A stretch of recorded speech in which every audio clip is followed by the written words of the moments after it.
Waran siga na po ang mata di basta-basta for today's video na po nakatulog din kauban nato mga kaidol. Gikapoy ni siya mga kaidol. Looyan niya oy. Tulog sa diya dul. Siyempre natay kauban nga dalaga na pinakagwapa. What's up dalaga? Hahaha. Pa-cute dayon siya di basta-basta kuya manirada.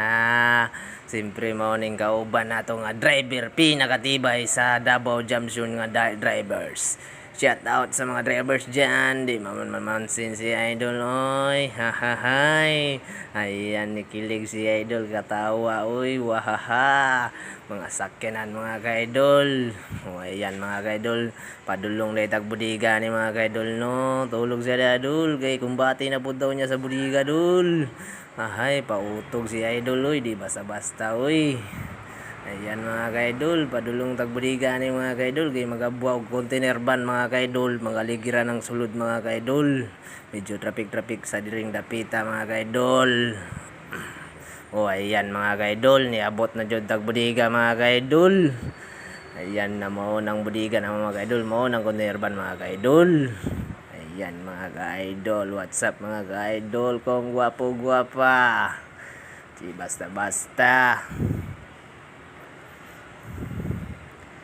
Ayan mga kaidol na ay nakatulog ring dapita mga kaidol no. Nindota siyang tulog. Siyempre giabrihan na sa Chinese mga kaidol ang budiga.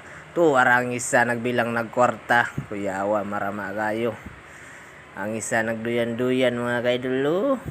Dul, what's up dul? Rock and roll mga kaidol, what's up? Kuyawa ni idol oh. Giduyan-duyanan sa kay wapagyabrihan ng container van. Ikatawang dalaga. Hahaha. Siyempre mao ning sikyo diriya sa among budiga. What's up mga chip nga mga pugi. Ayan. Kapitan ninyo. Salamat chip. Yawan chip uy. Di basta-basta. To ara. Ibain-bain na. Perting gamaya sa among bain-bain mga kaidol. Ang isa katawa. Hahaha, what's up? Mo nang container van mga kaidol, duha ka buok